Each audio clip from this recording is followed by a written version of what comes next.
इस कार्यक्रम के पुण्यार्जक हैं सौभाग्य कोहिनूर, श्रीमान संजय जैन, श्रीमती ममता जैन परिवार, ग्रेटर कैलाश, दिल्ली। सौभाग्य भक्त श्रीमान विजेंद्र जैन, श्रीमती निर्मल जैन परिवार, गुरुग्राम।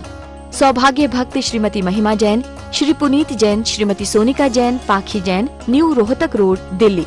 सौभाग्य भक्त श्री राजीव जैन, श्रीमती उषा जैन, असीम जैन, पार्थ जैन परिवार, ग्रीन पार्क, दिल्ली। सौभाग्य भक्त श्रीमती कनकलता जैन, श्री अजय जैन, श्रीमती संगीता जैन, शुभम जैन, अनुष्का जैन, दिल्ली।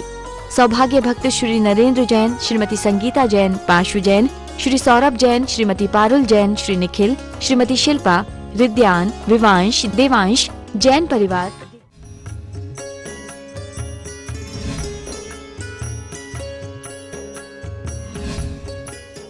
वैज्ञाजले निपते बहुनामिषिञ्चे ॐ ह्रीं श्रीं क्लीं ऐं अर वं वं मं मम हम हम तं तं तं तं अं पं जं जं श्रीं श्रीं ग्रां ग्रां द्रीं द्रीं द्रवै द्रवै स्वाहा करोमि स्वाहा। चलिए अगले लोग आ जाए सकाभिषेक के लिए। श्रीवराश्रीमत्नाते तत्काल धारा सद्या पुनातुरिनिबिम्बे गते वियुष्मान् ॐ प्रीं श्रीं क्लीं ऐं अरं वं वं मं मम हम हम सं सं तं तं पं पं जं जं श्रीं श्रीं रां रां लीं लीं द्रव द्रवै ॐ नमो देवगुणे श्रीमद्गुणके सकलाभिषेकं करोमि स्वाहा। नाम सर्वेशैश्च परोभियुक्ताम् ॐ ह्रीं श्रीं क्लीं ऐं अरं वं वं मं मम हम हम शं शं तं तं पं पं जं जं श्रीं श्रीं रां रां लीं द्रव द्रवै ॐ नमो देवगुणे श्रीमद्गुणके करोमि स्वाहा। राजुरैः मान्या संपत्तिवादी देवा ॐ ह्रीं श्रीं क्लीं ऐं अरं वं वं मं मम हम शं शं तं तं पं पं जं जं श्रीं श्रीं रां रां लीं लीं द्रव द्रवै ॐ नमो देवगुणे श्रीमद्गुणके दुर्गाभिषेकं करोमि स्वाहा। दुर्गाभिषेकं करोमि स्वाहा। कटवारी पूरे ॐ ह्रीं श्रीं क्लीं ऐं अरं वं वं मं मम हम हम सं सं तं तं पं पं जं जं सर्वोद्धार करोमि स्वाहा। सर्वोद्धार करोमि मम मम तं तं तं तं पं पं जं जं श्रीं श्रीं रां रां लीं लीं द्रवै ॐ नमो देवगुणे श्रीमद्गुणके चतुष्कोणसविषेकं करोमि स्वाहा। चतुष्कोणसविषेकं करोमि स्वाहा। विलेपनं चारु करोमि भक्तिचन्दनविलेपनं करोमि स्वाहा। मंगलपुष्पवृष्टि करोमि स्वाहा। जिन्होंने केवल मंगलारती करोमि स्वाहा। सुगंधित कलश पं पं जं जं श्रीं श्रीं रां रां लीं द्रवै ॐ नमो देवगुणे श्रीमद्गुणके सुगंधितकलशाभिषेकं करोमि स्वाहा। उदके चन्मारीं सर्वधान्यमारीं सर्वलक्ष्यमारीं सर्वगलमारीं सर्वपत्रमारीं सर्वपुष्पमारीं सर्वफलमारीं सर्वराष्ट्रमारीं सर्वदेशमारीं सर्वविश्वमारीं सर्वविकालसाकीलाकनीभयं सर्ववीर्यं सर्वमोहनीयं सर्वकर्माष्टकम् ॐ सुदर्शन महाराज चक्रिकं देवबलशौर्य वीरी शान्तिं सर्वलोकानन्दरं सर्वदेशानन्दरं सर्वयजमानन्दरं सर्वदुःखं हर हर नयने पचपच मते कोटकोट सिखो मैंने होते का जो प्रभु चरण तुरी ओम मणि कसे चमत्कारी चिंतामणि पारसनाथ नमः।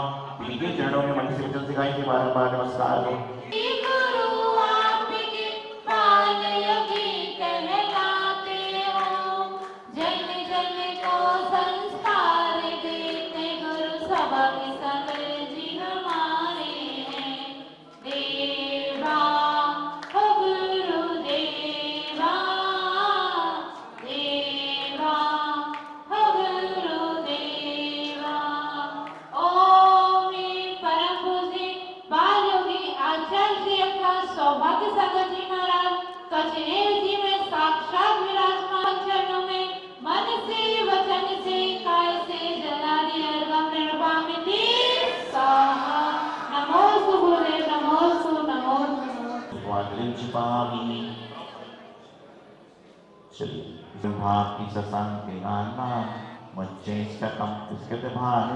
प्रतापम ओम इमरनो गुरुप्रपन्नो ओम सर्वास्मन्नामि कम्मकं विसर्ग विनाशल मंगल कल्याणम आवसनो ओम नीरासनाय पदाय चतुर्थ विनाशी आज्ञाय हमारे पार्वती गमन दुर्गु सर्वति मंत्रणो ओम ह्रीं उदर विनाशनाय चतुर्थ विनाशी आज्ञाय हमारे पार्वती नारी सुंदरी नमेरु सुमारि जाते संतानि मानिक समुच्चय वृष्टिरुद्धा ओम हरम नमो आमो सही पत्ता नमो ओम हिमशी कुल ध्यान से प्रदर्शन नमो ओम जो नमस्कार लोक सृष्टि करे कुशल के प्रकार किया जाता है हमारे वादी सुपन प्रभावलय महानुभाव संसार में रहने के बाद जीव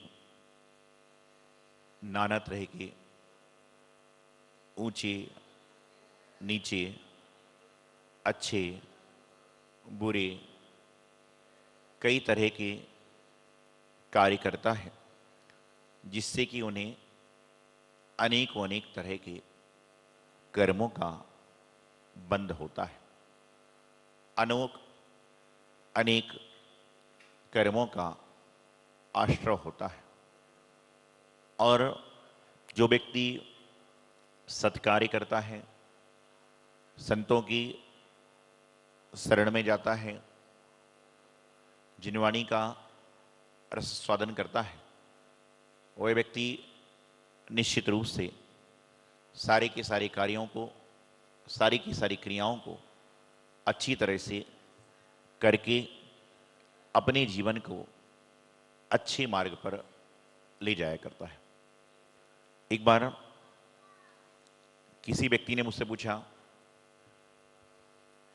कि महाराज, राग से वैराग्य की ओर जाना है तो हमें क्या करना पड़ेगा। हर व्यक्ति के मन में प्रश्न होता है कि राग से वैराग्य की ओर जाना है तो क्या करना पड़ेगा। तो मैंने उसको जवाब दिया कि मेरे जीवन का सिद्धांत दूसरा है। पहले इंसान को राग से राग में जाना पड़ेगा और उसके बाद में वैराग्य होगा। तो जितने लोग वहां पर थे सभी लोग कहने लगे, महाराज जी आप ये क्या बात कर रहे हो, राग छोड़कर हम वैराग्य की बात कर रहे हैं और आप कह रहे हो कि पहले राग से राग को पाना पड़ेगा फिर आपको वैराग्य बीतराग की प्राप्ति होगी, कैसे। तो मैंने उनको बताया कि जब आपका घर से राग खत्म होगा और मंदिर से राग प्रारंभ होगा, क्या होगा, पहले आपको घर से राग खत्म करके मंदिर से देवशास्त्र गुरु के प्रति राग को उत्पन्न करना पड़ेगा और फिर यहां पर राग होने के बाद फिर आप वैराग्य की ओर बढ़ पाओगे। यदि वैराग्य हो गया तो फिर आप देवशास्त्र गुरु के पास नहीं आओगे, फिर तो वन को चले जाओगे। तो पहले क्या है, राग से राग होगा। अब अंतर कौन सा है, एक हमारे आगम में प्रशस्त राग होता है और एक अप्रशस्त राग होता है। तो कोई राग प्रशस्त है और कोई राग अप्रशस्त है। और जब राग से राग होगा फिर वैराग होगा और उसके बाद में बीतराग की प्राप्ति इंसान को अपने आप हो जाएगी। तो पहले राग से राग में आओ, फिर वैराग्य में आओ और वैराग्य से बीतराग तो अपने आप हो जाओगे। लोग भजन गाते हैं, तुम तो बने बीतरागी आगे, तुम तो बने बीतरागी, बोलिए ना। अब आप बोल रहे हैं हमें तो कुछ करना ही नहीं, तो याद भी नहीं है। यह है तुम तो बने बीतरागी हमें कब बनाओगे, ऐसा बोलते तुम तो बने बीतरागी हमें तो कब बनाओगे। लेकिन मैं कहता हूं कि जो हम तो बीतरागी बन गए लेकिन तुम बीतरागी नहीं हो, ना तुम बीतरागी बनना चाहते हो। क्या है, साधु संत तो बीतराग के बैरागी के पद पे आ गए, लेकिन लोग क्या कहते हैं आजकल बदल गई कि तुम तो बने बीतरागी हमें कब बनाओगी, लाइन बदल गई, तुम तो बने बीतरागी हमें बित्तरागी कब बनाओगे। क्या करते हैं, बित्त समझते ना, बित्त समझते ना, बोले आप तो बीतरागी हो और हम तो बित्तरागी हैं। क्या है, तुम तो बीतरागी हो गए, तुमने सब कुछ छोड़ दिया, लेकिन हम तो बित्तरागी हैं। तो बीतराग बित्तराग ये सब खत्म हो जाएगा। जब इंसान वैराग्य में राग की ओर आ जाएगा तो अपने आप उसके जीवन में सब कुछ समस्याएं खत्म हो जाएंगी, उलझने सब खत्म हो जाएंगी। अक्सर मैं कहता हूं उलझने तेरी मिट जाएंगी तू उलझना छोड़ दे, उलझने तेरी मिट जाएंगी तू उलझना छोड़ दे, मुश्किलें तेरी मिट जाएंगी तू भटकना छोड़ दे। उलझने तेरी मिट जाएंगी तू उलझना छोड़ दे, मुश्किलें तेरी मिट जाएंगी तू भटकना छोड़ दे। और इन सब से यदि पेड़ा पार करना है तो एक बार गुरु चरणों से प्रभु चरणों से अपना नाता जोड़ दे, कि जो एक बार गुरु चरणों प्रभु चरणों में आ जाएगा उसकी समस्याएं समाप्त। हमेशा ध्यान रखना, अस्पताल में गए होगे, बड़ी बड़ी अस्पतालों में, वहां पर डॉक्टर है, नर्स है, मशीनें हैं, सब कुछ है, लेकिन उसके साथ में एक चीज और है। कौन सी है पता? गौर किया? जब हॉस्पिटल में जाते हो, बड़ी बड़ी हॉस्पिटलें होती हैं, सब कुछ होता है, सब कुछ होने के बाद एक चीज और वहां पर होती, क्या होता है? मंदिर। क्या होता है? हर चीज वहां पर उपलब्ध है, डॉक्टर हैं, बड़े बड़े डॉक्टर हैं, बड़ी बड़ी मशीनें, रोबोट से ऑपरेशन हो रहा है, लेकिन उन सब के बाद में भी एक परमात्मा का पूजा स्थल है कि यदि ये डॉक्टर भी बंद हो जाए तो ये डॉक्टर का गेट 24 घंटे आपके लिए खुला हुआ है। तो ये आपको दर्शाता है, ये आपको दर्शाता है कि जो व्यक्ति अपने जीवन में मंदिर नहीं जाता उसको अस्पताल के मंदिर में जाना पड़ता है। इसलिए इस मंदिर में जाओ तो अस्पताल के मंदिर में जाने की आवश्यकता पड़ेगी ही नहीं। और हमेशा हम लोग कहते हैं कि जो व्यक्ति 108 नंबर वालों की गाड़ी के साथ चलता है, 108 कौन है? कौन है? मुनि महाराज। कौन है? 108। तो जो 108 नंबर के लोगों के साथ में चलता है उसको कभी जीवन में 108 नंबर की गाड़ी में बैठने का मौका मिलेगा ही नहीं। 108 नंबर की गाड़ी कौन सी होती है? एम्बुलेंस। तो आप यदि 108 नंबर वालों के साथ में चलोगे, वैसे गाड़ियों के नंबर भी 108 होते हैं, लेकिन वो गाड़ियों के किसी किसी के होते हैं, लेकिन जो एकदम लैंडमार्क है, 100 किसका है? पुलिस का। 108 किसका है? मुनि महाराज का। तो क्या है? 108 नंबर मुनि महाराज के साथ एम्बुलेंस का भी, 108 नंबर दबाओ एम्बुलेंस आ जाती। तो मैं हमेशा कहता हूं कि 108 नंबर वालों के साथ चलो तो शायद एम्बुलेंस में जाने की नौबत नहीं आए, और एम्बुलेंस में जाने की नौबत भी आएगी तो वहां पर भी तुम्हें गुरु का नमोकार मंत्र स्मरण होगा तो तुरंत आ जाओगे। तो जीवन में राग से वैराग्य के पथ पर बढ़ना है, बीतराग के पथ पर बढ़ना है, तो हमेशा यह भाव ना भाएं कि हमें अपने आप को सही राह पर ले चलना है, अपनी क्रियाओं को सुक्रिया करना है, शुभ क्रिया करना है। आप क्रिया सूक्ष्म करो लेकिन शुभ करने का प्रयास करो। आज हम कार्य तो बहुत कर रहे हैं, लेकिन वह कार्य अनुकरणीय, विचारणीय, लाभदायक कितने हैं यह पता नहीं है। कुएं से पानी बहुत सारे लोग निकालते हैं, कुएं से पानी बहुत सारे लोग निकालते हैं, एक व्यक्ति मात्र एक हंडा पानी निकालता है और एक व्यक्ति पूरा टैंकर पानी निकालता है। लेकिन जो व्यक्ति एक हंडा पानी निकालता है वह भगवान जी के चरणों पर चढ़ता है, और जो एक टैंकर पानी निकालता है वह नाली आदि में बह जाए तो कोई बड़े आश्चर्य की बात नहीं है। तो कुएं से पानी निकालना बड़ी बात नहीं है, लेकिन कुएं से निकलने वाला पानी किस उपयोग में लग रहा है यह जानकारी करना बहुत बड़ी बात है। मैं अक्सर कहता हूं कि बाजार में आप सब्जी खरीदते हो, ऐसा कोई इंसान नहीं होगा जो सब्जी ना खरीदता हो, लेकिन वह व्यक्ति सब्जी खरीदने वाला महत्वपूर्ण हो जाता है कि जिस व्यक्ति के द्वारा सब्जी फल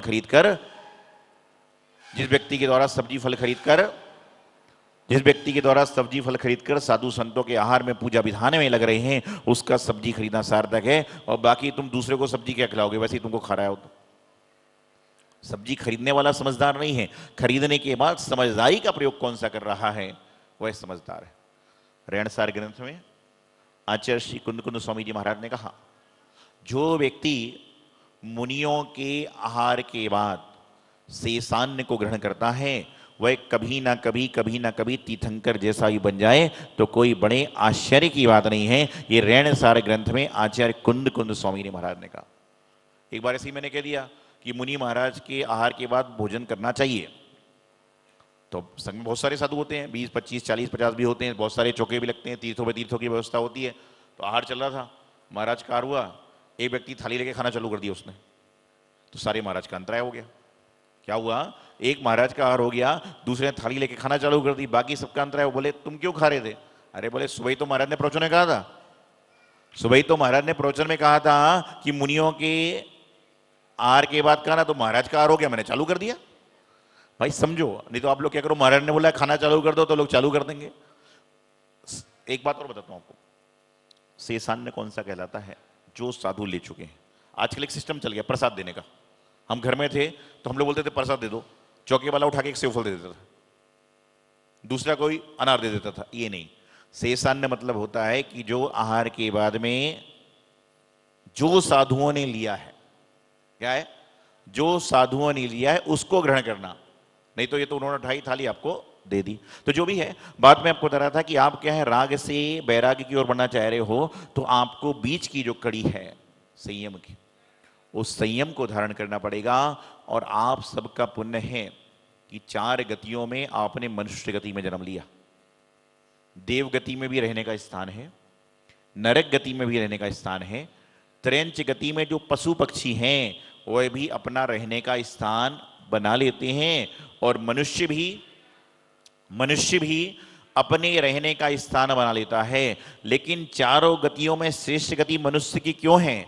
क्योंकि चारों गति के जीव रहने का तो स्थान बनाते हैं, लेकिन प्रभु के रहने का स्थान, परमात्मा का स्थान यदि कोई बनाता है तो यह मात्र मनुष्य जाति के देव हैं, और अन्यत्र 3 जाति के देव भगवान का मंदिर बना ही नहीं सकते। तो आपका पुण्य है कि आपने उस जाति में, उस पर्याय में, उस कुल में जन्म लिया कि जहां पर भोजन के पहले भजन किया जाता है, मुंह में चावल डालने के पहले भगवान के चरणों में चावल चढ़ाया जाता है। ऐसी जाति में हमने जन्म लिया है, ये हमारे भाग्य की बात है।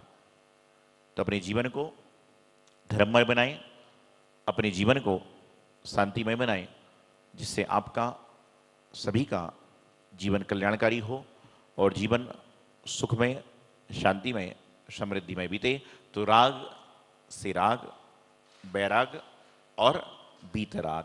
लेकिन यहाँ क्या है? राग से सीधा ना तो राग है, ना बैराग है, ना बीतराग है, बल्कि क्या है? राग से बित्तराग है। क्या है? बित्तराग। तो हम कहते ना, तुम तो बने बीतरागी, हमको कब बनाओगे? तो बोले आप तो बन गए महाराज जी, हमारा कल्याण इसमें ही हो गया। इस कार्यक्रम के पुण्यार्जक हैं सौभाग्य कोहिनूर, श्रीमान संजय जैन, श्रीमती ममता जैन परिवार, ग्रेटर कैलाश, दिल्ली। सौभाग्य भक्त श्रीमान विजेंद्र जैन, श्रीमती निर्मल जैन परिवार, गुरुग्राम। सौभाग्य भक्त श्रीमती महिमा जैन, श्री पुनीत जैन, श्रीमती सोनिका जैन, पाखी जैन, न्यू रोहतक रोड, दिल्ली। सौभाग्य भक्त श्री राजीव जैन, श्रीमती उषा जैन, असीम जैन, पार्थ जैन परिवार, ग्रीन पार्क, दिल्ली। सौभाग्य भक्त श्रीमती कनकलता जैन, श्री अजय जैन, श्रीमती संगीता जैन, शुभम जैन, अनुष्का जैन, दिल्ली। सौभाग्य भक्त श्री नरेंद्र जैन, श्रीमती संगीता जैन, पाशु जैन, श्री सौरभ जैन, श्रीमती पारुल जैन, श्री निखिल, श्रीमती शिल्पा, रिद्यान, विवांश, देवांश जैन परिवार, दिल्ली।